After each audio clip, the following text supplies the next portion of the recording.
Hello, everyone, and welcome to the Down Syndrome Center podcast. As always, I'm your host, Dr. Kishore Volodi, and today we have a repeat guest on the podcast, our very own Shannon Frizzell from our Down Syndrome Center, from our nutrition program at the Down Syndrome Center, is here to join us today to talk about really kind of following in the theme of things that we've been looking at in the last few podcasts, which is some of the changes that have come recently and helping our families to be able to understand those changes. And so today we're going to be talking about dietary guidelines that have changed. And before we get too far into it, Shannon, do you mind introducing yourself as far as who you are, what you do for us at the center, and go from there?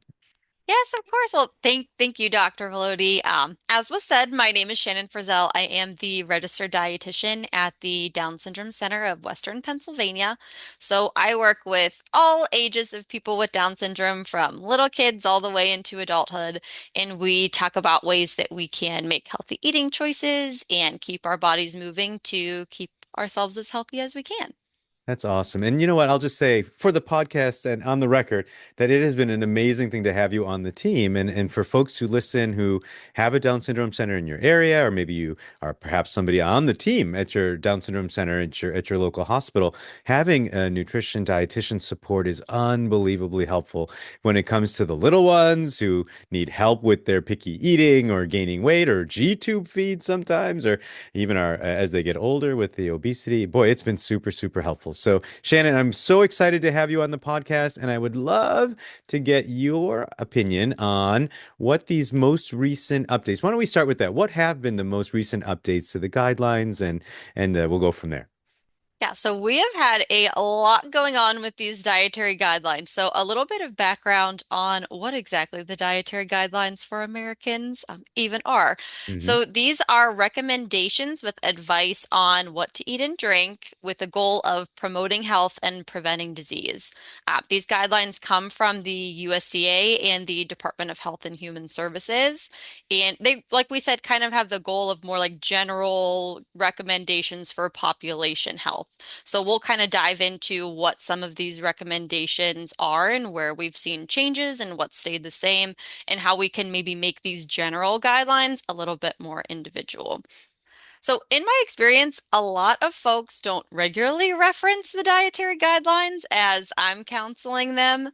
Um, so the dietary guidelines, like we said, that what they do is they're a foundation for a lot of our national nutrition programs. So it might not be something that we realize we're seeing on a daily basis. But what these guidelines do is they influence like what our kids might be served at school. They influence a lot of the nutrition conversations that we've maybe been hearing in the media or that we see on social media. So these are really concepts being talked about in these guidelines that we're exposed to on a daily basis, whether we realize that that's where they're coming from or not. So the new dietary guidelines that came out earlier this year, one of the biggest changes that we saw was the length of the actual guidelines themselves. So, like we said, they're typically utilized by public health professionals, policymakers. So the previous guidelines, very lengthy, very like science heavy, and they were over like 260 pages long. Hmm. With the new guideline edit that we have, they're less than 20 pages, which is a Wow. huge change. You're like, where did all of that information go? I think what was trying to be done there is we're now trying to make these dietary guidelines for Americans a little bit easier to digest for the general public, since these are recommendations that we're providing to the general public. So the notion behind it is good there, but we've also lost a lot of those like more specific recommendations to where we might have a few more questions than we do answers right now when we utilize these guidelines. So we'll go through a few areas where the guidelines do actually provide a lot of information, or where maybe some questions come up and we're like, why has this changed so much from past guidelines? Hmm. So an area that the guidelines do provide some specific recommendations on is our intake of added sugars. So, one thing that we've seen stay the same with these new guidelines is the recommendation to limit less than 10% of total daily calories to added sugars. So, that's something that we've kept the same from before, but we've also now added with these new guidelines a recommendation to limit added sugars to less than 10 grams per meal, which That recommendation, I think, is actually something helpful because when we hear limit less than 10% of total daily calories, it's not really something that means that much to us. We're not Mhm. doing all of that math, but the less than 10 grams per meal is a little bit easier for us to follow, maybe something that can make a little bit more sense. However, also in this section of the guidelines, it did recommend to limit or avoid artificial sweeteners, which might kind of make you have a little bit of a question there. It's like it's telling me to limit added sugars, but also limit artificial sweeteners, when artificial sweeteners would be something we would use to help us limit added sugars. Mm. So it seemed like it was in an effort to quote unquote promote more natural products, but it's not really in line with what science tells us. Like our research has showed us that artificial sweeteners are safe to consume and actually can help us decrease our intake of added sugars. So maybe taking that little piece of information in the guidelines with a grain of salt. Okay. We also saw some big changes to recommendations for protein intake, where our previous recommendations were to consume zero point 0.8 grams per kilogram of proteins per day. And where that recommendation came from is more based in science, what we thought was like a minimum amount of protein needed daily to prevent a deficiency. Whereas the new guidelines more so aim to recommend like how much protein should we actually eat in a day. So they've nearly doubled the protein recommendation. So going Mm. from that zero point 0.8 grams per kilogram up to now 1.2 to 1.6 grams per kilogram of protein every day. So you might think, holy moly, that's a big jump from before. Do we really need that much protein? And I would say that that answer might be a little bit more individualized, kind of depending on what your personal goals would be, if that much is really what you need, or if that much is safe to consume. Because we do have like certain conditions like chronic kidney disease where consuming that much protein might not be safest for everyone. So that would maybe warrant a little bit more conversation with your doctor or dietitian as far as is that amount of protein truly like needed or safe for me? Great. I mean, it seems like a lot of these guidelines are based on the metric system, grams and kilograms and all that. So that also brings in its own level of, I don't know that anyone sat down recently and said, how many kilograms am I? So to do it by kilogram makes it a little bit harder too. Is there an easy way to kind of estimate like how much is 1.6 grams per kilogram of protein? Like what would you eat if to get that? Is that easy to answer? Yeah, I think this is a great question because Yeah. I frequently too am whipping out my calculator because kilograms does not come naturally to me. Sure.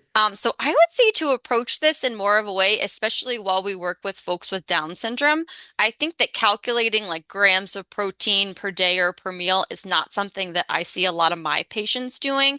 So we simplify it in a way that promotes like self-ownership of the goals to the person with Down syndrome. This could be my goal is to include a protein with my snack, or I want to include some kind of protein with all my meals, kind of looking at the goals that way so that we're getting what we need while not overcomplicating things. That makes sense.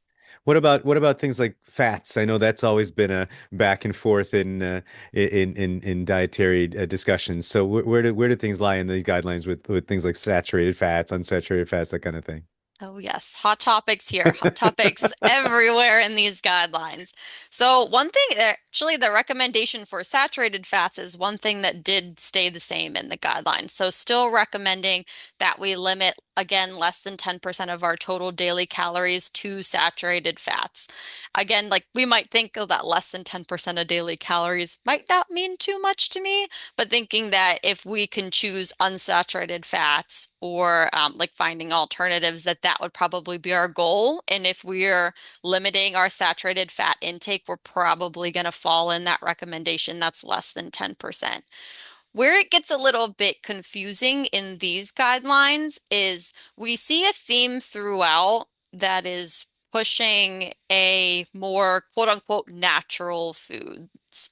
Um, and what that looks like in terms of our saturated fats is we see the guidelines then also recommend consuming whole fat milk and using whole fat butter or beef tallow or those more quote unquote natural fat sources, but all of those foods that we just mentioned are going to be much, much higher in saturated fats. Hmm. So by consuming them, you're then probably going over what the actual guideline recommends. So it kind of contradicts itself a Tough. little bit Yeah. in there and can leave you kind of confused of, okay, well, what am I supposed to be doing to meet this recommendation? I would say that still sticking to lower fat dairy products and utilizing unsaturated fats like olive oil when we're cooking would definitely probably still be what we're aiming to do there to keep us in that less than 10% of total daily calories. So focusing less on the quote unquote natural Okay. push that we're seeing out there because it's not really what science tells us is best to adhere to the actual recommendations themselves. Okay, okay. And then I think there were some changes too in terms of recommendations for alcohol intake, which thankfully for most of our friends with Down syndrome, we don't run into that much of a alcohol abuse situation. But what are the guidelines on alcohol use at all? There's been a lot of changes I've seen in the news. Yeah, we did see a big kind of change here where we had the previous guideline that we've all kind of heard of like, oh, limit to one drink for women and two drinks for men. And that is kind of that standard limit in terms of like safer consumption. I won't necessarily say safe, but safer consumption. And we saw in these new guidelines that those limits were actually removed. So we didn't really get a like number of drinks or a quote unquote like safer amount of alcohol. Again, knowing that alcohol is a carcinogen, we have that scientific data to show us it is not the healthiest thing for us. But it was interesting that we saw the removal of those limits that were previously in there. And then noting that the guidelines also cited that, well, alcohol can be a way that we socialize. And while that might be true, I do still think it is important for us to keep in mind that, those limiting our alcohol intake is something that will absolutely contribute positively to our overall health, specifically for our individuals with Down syndrome that do choose to drink, because we see that higher risk of Alzheimer's dementia, and we know that alcohol intake is also exacerbating that risk. That's helpful to know too. Okay. So if you're somebody with Down syndrome, and as based on what we've been talking about today, there's a lot of ideal, in terms of eating habits. And I guess whether you have Down syndrome or you don't, but for my patients, many times the struggle is to limit those sugars and the fats and a lot of fast foods. And we've talked about that on the podcast here before too, in terms of trying to limit those things. But how do these recommendations from your perspective impact someone with Down syndrome? Yeah. This is a great question Oh, because good. with all of these changes in these guidelines, it is kind of like, where do I start and what am I even doing with this information that's been presented here? So, how I approach working with individuals with Down syndrome as we work towards implementing nutrition goals, we're kind of keeping in mind that these are general guidelines for a population that we're now trying to apply to an individual. So, making them a little bit more personalized. But on that kind of broader scope, thinking, for example, that if, we know many folks with Down syndrome struggle with overweight and obesity. So if including artificial sweeteners is something that helps us decrease our total calories and work towards those goals to improve our weight status, then that's a good thing for us. If we struggle with drinking water and artificial sweeteners helps us drink more water, well, then that's a good thing for us. So, how can we take pieces of these guidelines and turn them into positive habits? Also, thinking that again, since a lot of our folks with Down syndrome struggle with satiety, if we're thinking about that higher protein goal that's in these new guidelines, if including some kind of protein with all of our meals and snacks helps us feel fuller at meals, then that's something that's a positive there for us. But like we said, going back to maybe not so much the strict number goals that are listed in the guidelines and thinking about ways that we can encourage self-ownership of these goals so that the person can be the most successful. Thank you. Yeah, that's really helpful. And I guess, let's say you're meeting a family, talking to a patient about these guidelines. They're like, "Oh my gosh, these are so overwhelming." And you mentioned some of these less than 10% and grams per kilo and all these other things. How would you say would be a good way for someone to just start implementing these recommendations? Anything else you would add to those thoughts?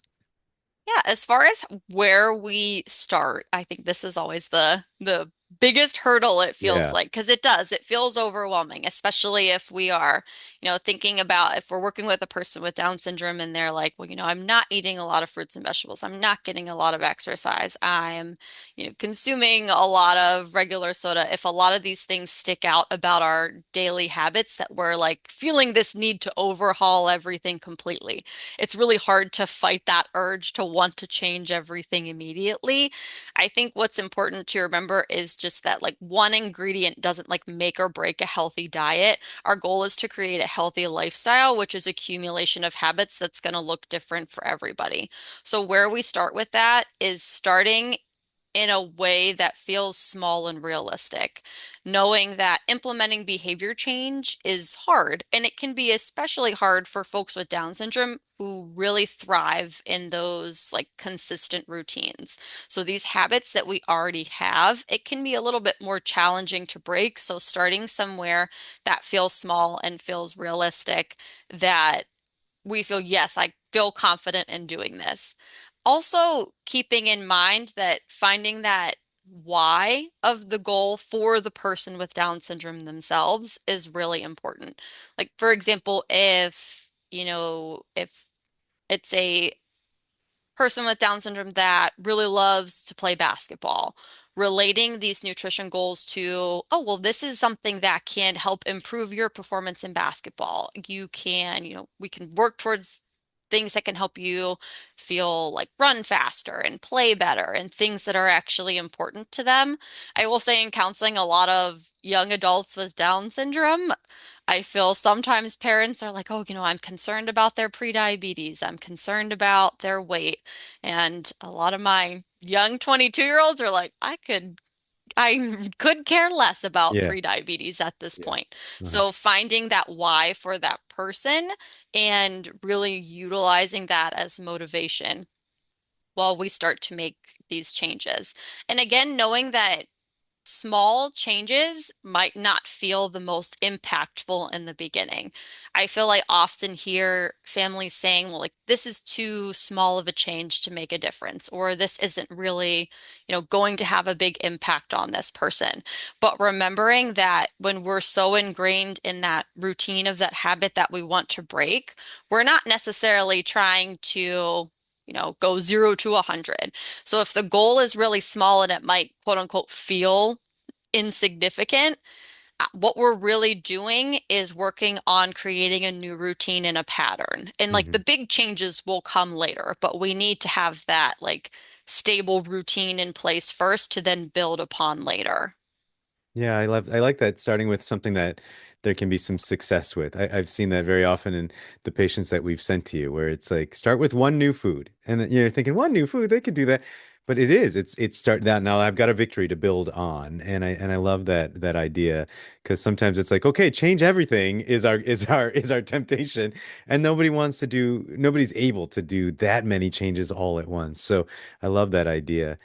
What other thoughts or any other resources that you might suggest for places for people to go if they want more information on this topic? Yeah, as far as just like thinking a few other thoughts and Yeah. resources, I think that one big thing we saw change here with the guidelines is I previously probably would have recommended the guidelines as a resource to use.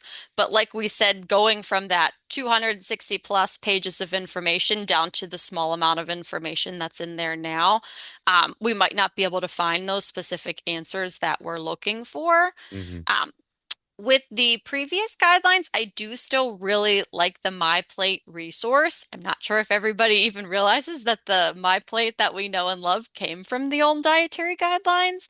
So I do still really like that as a resource. The new guidelines have more of it's like an inverted food pyramid is the visual that goes with it, which I feel like for our folks with Down syndrome might not be the most helpful, just since we lose the thought of portion control behind the image itself. So I like that My Plate visual in showing us like how we can work to implement portion control while also implementing healthy habits. So I do still like that My Plate resource for sure. Also the NDSS has a great nutrition page with all kind of links to, any pretty much any nutrition question you have. There's a link to it on there or some information that can be helpful. Also, the Academy of Nutrition and Dietetics, their eatright.org, with all of these like hot topics and changes that have happened here with these new guidelines, there is a fact check page. So if you go to eatright.org fact check, and you have a question about saturated fats or a question about added sugars, there probably is a resource in there that breaks down the science and says, like, here's what's trending and here's what the science says. So breaking down that actual like fact check of these popular topics that we're seeing. So I really like that as a resource. Also, as Dr. Volodi highlighted in the beginning of the episode, thinking that, we can't always go to a registered dietitian if we are feeling overwhelmed by all this information. I know on previous podcasts we've talked about like what even is a registered dietitian. So just highlighting that we're looking for those RD or RDN credentials when we're looking for a registered dietitian. And that's something that you could always talk with your physician about if you're feeling like we need a little bit of extra support. Awesome. That's super helpful. Thank you so much, Shannon. I will include those resources in the show notes as well for our listeners. Well, again, thank you so much for joining us. I mean, there's so many changes going on right now, and whatever our politics are is really outside of the scope. It's really more to talk about these changes and how it impacts our loved ones with Down syndrome. And I think you did a really beautiful job of kind of highlighting those changes and how we can help support people with Down syndrome to be able to be as healthy as they can with their diet and nutrition and things like that. So thank you so much for joining me again. Yeah, thank you for having me. Thank you so much. This Yes. was a lot of fun, A as lot of fun. always. Always, yes. And to our listeners, we do appreciate getting your emails. We appreciate getting your emails with topics that you'd like us to talk about on the podcast. So please do send us an email to Down Syndrome Center at chp.edu, and I will gladly take a look at that. And if we have not covered that topic, we will definitely cover it on a future podcast. And if you would like to join us in the work that we do here at the center, including this podcast, you can go to givetochildrens.org/Down Syndrome Center. But until next time, bye bye.